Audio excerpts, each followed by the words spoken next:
Silver Springs was a town that seemed untouched by time. Tucked between rolling hills and surrounded by dense forests, it had the charm of a place where everyone knew each other and nothing ever seemed out of place. Its cobblestone streets wound around old brick buildings, and the gentle hum of life seemed to flow in rhythm with the passing seasons. On the surface, Silver Springs was the picture of serenity, a place where nothing could disrupt the peace. At the edge of the town stood St. Gabriel's Convent, a quiet and austere building where the faithful gathered for solace and reflection. Sister Marie had lived there for over 20 years. She was known as one of the kindest, most dedicated nuns in the town. Her days were spent teaching at the local school, caring for the convent's gardens, and offering counsel to troubled souls. She had always seemed like a symbol of purity, a woman whose only devotion was to her faith and the community. But beneath her calm exterior, Sister Marie carried a secret she never thought she would have to face, let alone act upon. She had made a vow to God to live a life of devotion, free from earthly desires and distractions. Yet there was something about Ethan that shook her resolve. Ethan was a newcomer to Silver Springs, a 17-year-old boy who had recently moved to town with his family after his father's job transfer. He was quiet, often lost in thought, and had a distant sadness about him that seemed to draw people in. Ethan had been through a lot in his short life: a broken home, the loss of a parent, and the emotional toll of moving to a new place with little support. Despite his troubled past, he was a good-hearted boy.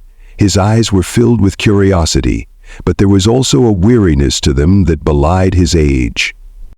When Ethan began attending the local school, he quickly became one of Sister Marie's students. She noticed something different about him right away: an aura of loneliness, a sense of pain behind his eyes. Sister Marie, always the compassionate soul, took it upon herself to help him adjust to his new life in Silver Springs. She spent extra time with him after class, listening to his worries and offering advice. Her gentle nature and nurturing spirit made Ethan feel like he had finally found someone who understood him. What started as simple acts of kindness quickly grew into something more. Sister Marie found herself looking forward to their conversations, their shared moments of silence, as she guided him through his studies. Ethan, too, began to rely on her more and more, seeking comfort in her presence. He admired her strength, her calm demeanor, and the way she seemed to have all the answers to his questions about life. But as the weeks passed, something changed. Their bond deepened, and an unspoken connection formed between them. It was subtle at first, an accidental brush of the hand, lingering glances, but it quickly grew stronger. Sister Marie, trained to keep her emotions under control, began to feel something she had never expected: attraction. She told herself that it was just a fleeting feeling, something that would pass. But it didn't. The more she tried to distance herself, the more Ethan seemed to need her. And the more he needed her, the harder it became for Sister Marie to ignore the growing emotions inside her. She had vowed to live a life of service, to keep her desires in check. But now, for the first time in years, she found herself questioning everything she had ever believed in. Could she maintain her vows and continue to help Ethan? Or had their bond crossed a dangerous line that would be impossible to undo? Little did she know, the whispers of their closeness had already begun to spread throughout the small town. The people of Silver Springs were beginning to notice the peculiar friendship between the nun and the troubled boy.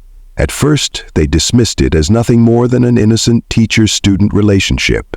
But deep down, some felt that something wasn't quite right. It was only a matter of time before the dark truth would come to light. As the days went by, the connection between Sister Marie and Ethan grew deeper, something neither of them could control. What had begun as simple acts of kindness on her part, the small gestures of encouragement and support, began to shift into something more. Sister Marie, who had devoted her entire life to God and the service of others, found herself in unfamiliar territory. Ethan, with his quiet strength and sorrowful eyes, seemed to draw her in like a magnet. and she couldn't deny the increasing pull she felt toward him. Ethan had always been an outcast of sorts, the new boy in town with a difficult past. His mother had passed away when he was just a child, and his father, a distant and cold man, had never been able to offer him much affection. The family's move to Silver Springs was a desperate attempt at starting over, but Ethan carried the weight of his previous life with him. He was a troubled soul searching for someone to guide him, someone to see the parts of him that others ignored. Sister Marie became that person.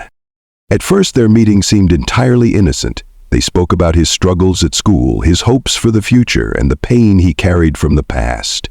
Sister Marie listened intently, offering a comforting presence, her voice a soothing balm to his wounds. But as time passed, those quiet conversations began to change. Ethan started to linger after school hours, seeking her company long after their lessons had ended. Sister Marie didn't discourage him. In fact, she welcomed his presence, even if it made her feel uneasy at times. Her emotions, buried deep for so long, began to stir in ways she hadn't anticipated. The touch of Ethan's hand as he handed her his homework made her heart race. His laugh, though rare, resonated deeply within her. She would find herself watching him a little too long, her thoughts wandering to places they should never go. He had a way of looking at her with such intensity, as if he were trying to see beyond the nun's habit, beyond the veil of her vows. Sister Marie fought against it, convinced that these feelings were wrong, that they had no place in her life. But the truth was, she was drawn to him. She was drawn to the pain he carried, the vulnerability that no one else seemed to see. Ethan had a way of disarming her, of making her feel understood in a way that no one else could. Ethan, on the other hand, began to look to Sister Marie as a source of comfort that went beyond the classroom. She was the one person in his life who seemed to understand him, who never judged him, who made him feel like he mattered. His feelings for her grew from gratitude into something more complicated. He began to imagine a life where he wasn't just a boy seeking help, but someone who could offer her companionship in return. But neither of them spoke of these unspoken feelings. They both remained silent, unsure of how to navigate the emotions swirling beneath the surface. They both pretended for a time that nothing was happening between them. But in truth, there was an electric tension between them, an awareness that they were crossing a line that could never be uncrossed. It was a slow burn, building in intensity with each passing day. The town, of course, began to notice. Whispers traveled through the streets, carried by the older residents who were familiar with the unspoken codes of small-town life. They didn't have proof, not yet, but there were rumors. Sister Marie, so kind and attentive to Ethan, was becoming the subject of gossip. People began to wonder why the two were so close, why Ethan seemed to spend so much time with her. And it wasn't just the townspeople. Even the other nuns at the convent began to sense that something wasn't right. There was a closeness between them that seemed out of place, but no one dared to question it outright. As the rumors grew, Sister Marie found herself in a constant state of inner turmoil. She had never anticipated that she would be in this position, struggling between her duty and her desires. She thought she could help Ethan, but now she was the one who needed help. She prayed for strength, for guidance. But every prayer seemed to lead her further into confusion. And all the while, Ethan's presence in her life grew more intense, more consuming. Neither of them knew where this path would lead, but they both knew they could never return to the way things had been.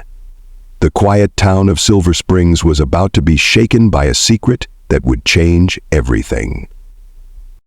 As the days turned into weeks, the tension between Sister Marie and Ethan continued to build.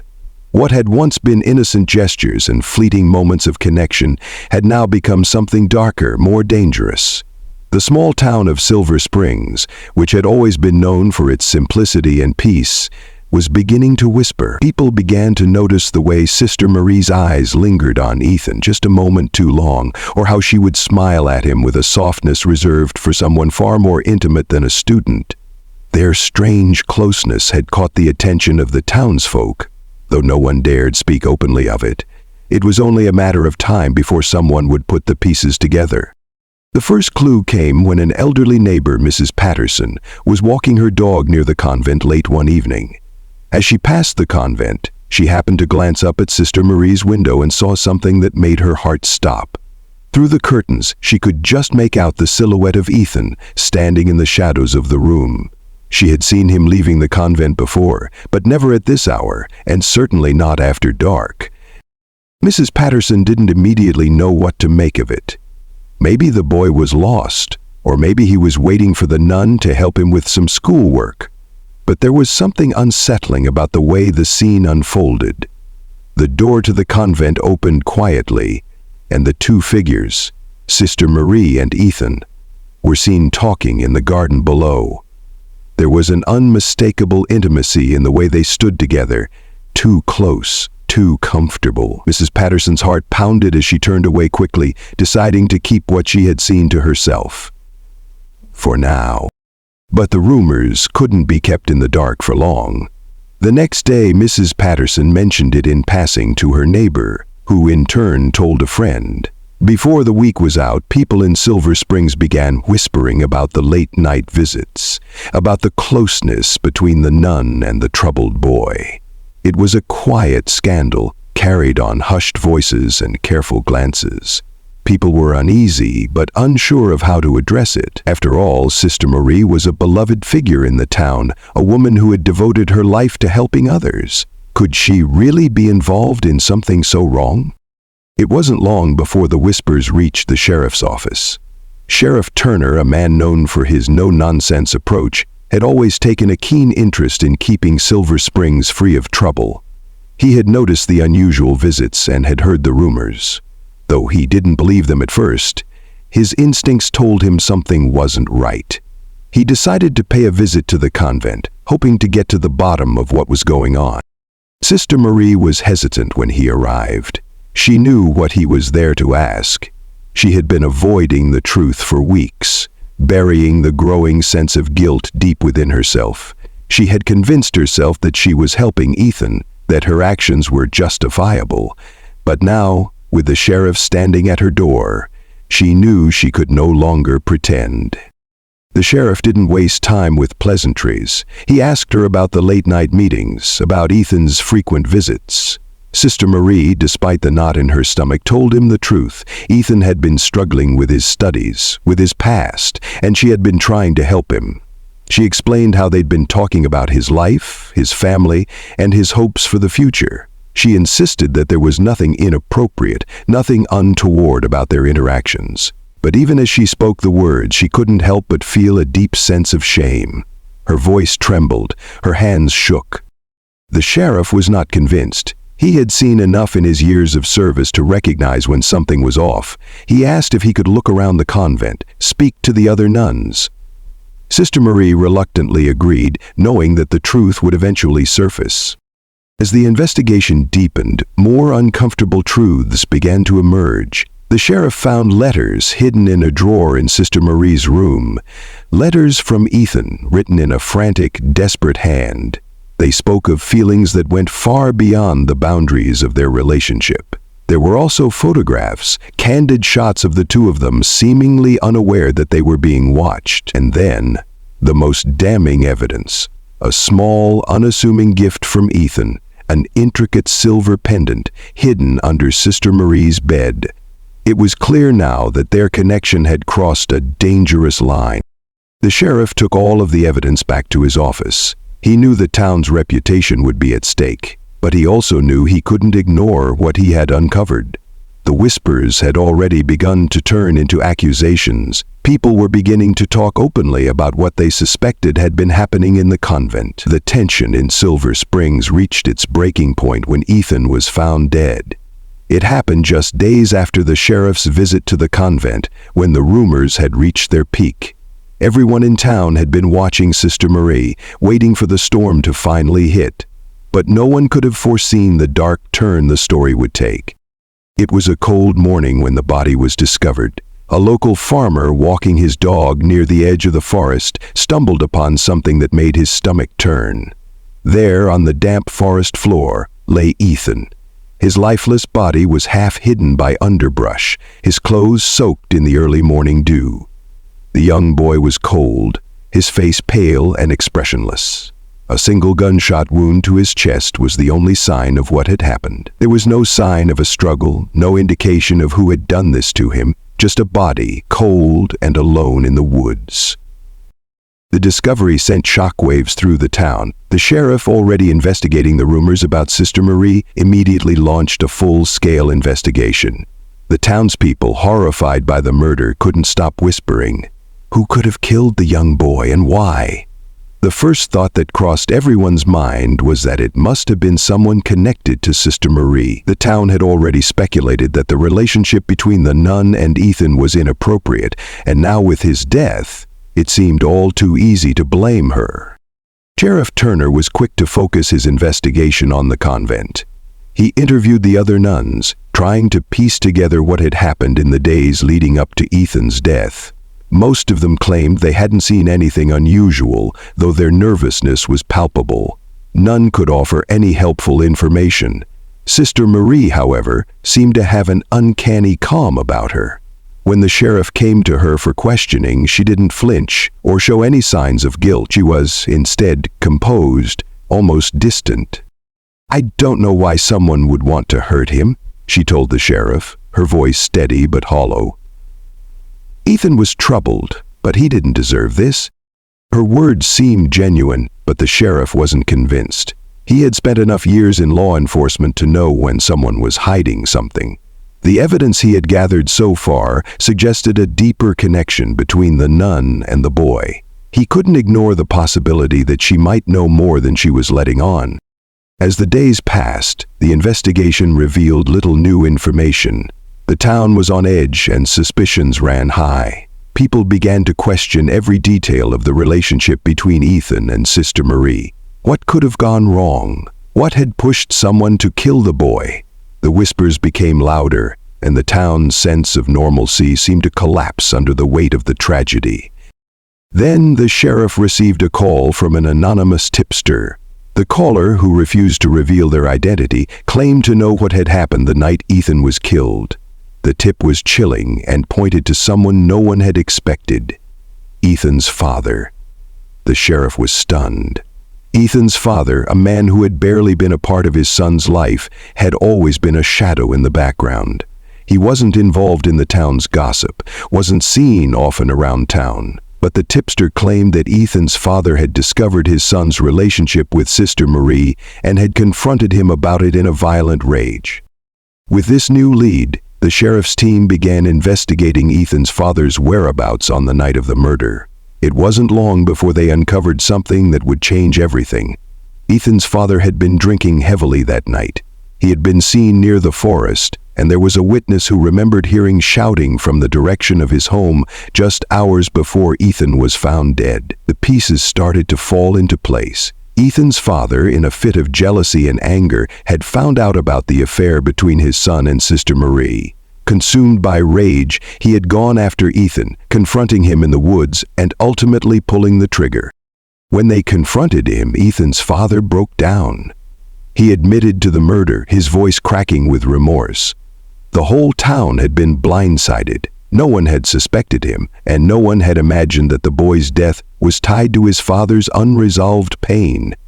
Ethan's father explained that his feelings of betrayal had driven him to make a terrible choice. The idea of his son being involved with the very woman he had known, the woman who had come into his life to help, had pushed him over the edge. Sister Marie, though devastated by the revelation, was left to face the consequences of the affair. While she was not responsible for Ethan's death, the town now saw her as the catalyst, the reason behind the tragedy. The scandal that had started with whispers of an inappropriate relationship now seemed to define her entire life. The investigation into Ethan's murder was a painful and eye-opening moment for Silver Springs. It revealed the darkness hidden beneath the town's peaceful exterior, the quiet tensions that had been building for months. It was a tragedy that no one could have predicted, and it shattered the illusion of safety that the town had once held so dear. For Sister Marie, the consequences of her secret affair were far-reaching, and for Ethan's father, the weight of his actions would haunt him forever. The days following the revelation of Ethan's father's confession were filled with grief and confusion. The small town of Silver Springs, which had always prided itself on its tranquility, now felt like a place on the edge of collapse. The murder had shattered the community in a way no one could have anticipated. The whispers and suspicions about Sister Marie's involvement had faded, but the damage had already been done. The town, once so certain of its own righteousness, was now left to grapple with the moral complexity of the events that had unfolded.